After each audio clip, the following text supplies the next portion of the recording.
coming at you guys once again with another video. This video is how to get and maintain good credit score and a credit profile. Now I'm gonna give you guys some steps here that once you implement them should help you build your credit score to a good score and maintain a good credit profile. Now just for those of you who are not sure exactly what a credit profile is, a credit profile is basically it's like your report card for your credit, your credit cards, report card. So if something is negative, you have a delinquent account, it gets reported onto the profile, and once it's reported onto the profile, that affects your score. Well, if it's negative, it pulls it down. If it's positive, it brings it up. So you have to make sure that the credit profile is strong, and then that will make sure that the credit score is strong, because they both work together, but lenders use them differently. Landlords as well, so do jobs.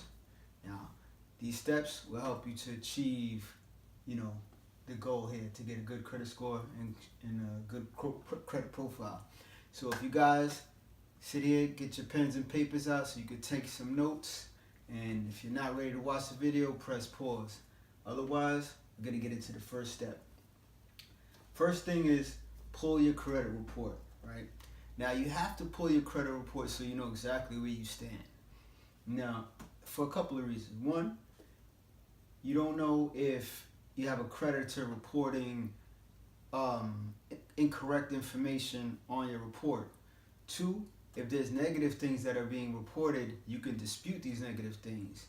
So sometimes even creditors will report the same thing multiple times. So these are all things that you can dispute off your report, which will, they're pulling down your score. You dispute them off, your score will go up. So you have to know exactly what's going on with your report before you can actually make any kind of moves, right? Now, let's not forget about identity theft. You got these scammers out here. So what you want to sit here and do is make sure you check your report every 3 to 6 months, right? For me, I do every 3 months. I want to be on top of everything, right? So every three to 6 months, or if you want to get some kind of protection service, credit alert service, you can subscribe for one of those. Those are always helpful.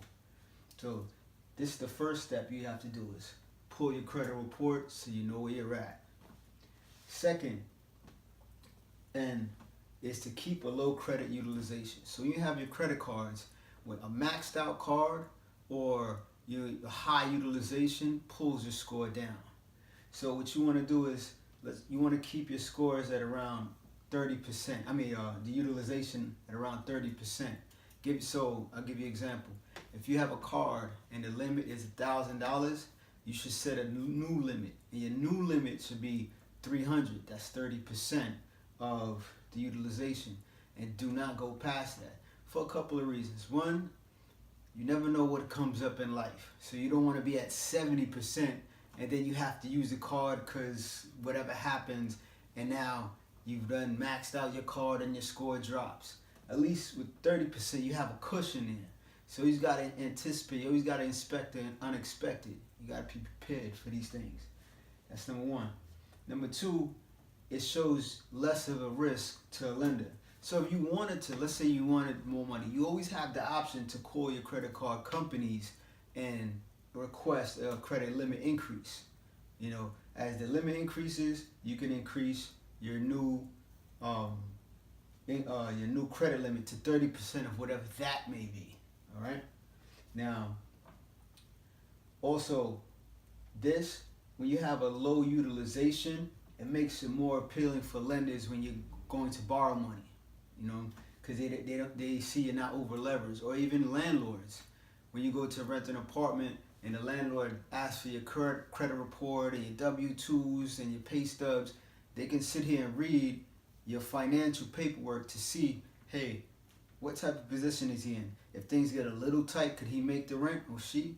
They get to put a picture together. So stuff like that is helpful in your situation financially, period. So you have to understand how other people are looking at you, based on your financials. Now, third step over here is, this is crucial. avoid late payments.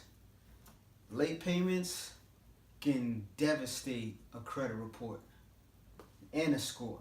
Now, late payments can stay on your report up to 24 months. Now, there's an exception. If you have a good payment history and you miss, let's say, auto pay, you didn't put a card on auto pay, or for whatever reason you missed a payment, there's something called a goodwill letter, right? So if you have a missed payment, but prior to that you have a good payment history, you can contact the creditor and speak to them and try to get them, write up a goodwill letter, or you can have a verbal conversation with them. You have to acknowledge you messed up, but in this goodwill letter, you have to acknowledge, as you speak to the creditors, you have a shot. It's a 50-50 shot, but you have a shot of getting them to remove it, particularly, really, if you have a good payment history prior to this. Not if you have other late payment history. If you have other late payments, don't even bother, because they're not gonna. You could try. I don't want to discourage you. You could try, but it's highly unlikely that they're gonna do that. They're gonna remove that particular late payment, especially knowing that you got a history of late payments.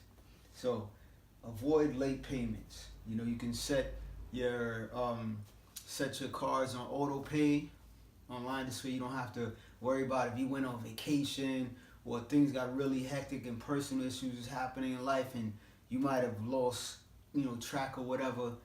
You're protected because you sat here and you have your payment your cards on Autopay.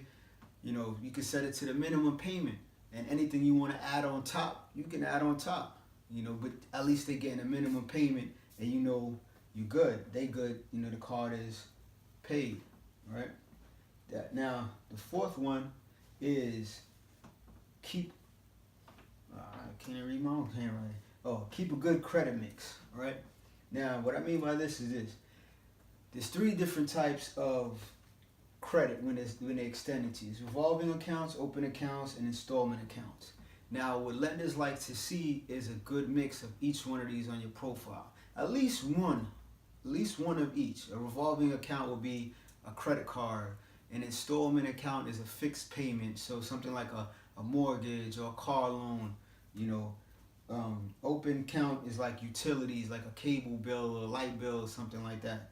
So they see a good mix of these credit. It could be, like I said, it could be one apiece. They see a good mix. They're in good standings. It looks better for lenders because they see that you know how to handle different types of credit that's issued to you. So all of these components together will result in, if you execute them, they should result in you having a good credit score and maintaining a good, strong credit profile. And growing, because you can, as long as you're making your payments on time, you do this, you request credit limit increases. This simple plan you can just keep repeating over and over and over, and it's gonna keep working. Simple 4 steps to achieve your objective right here. So this is something that you guys can put in place. Free game. Take it and run with it. Tell your people, tell your family. And one thing I want you guys to understand: when you're making money, there's 2 rules. Well, these are 2 rules you should follow. There's a few rules, but here's 2.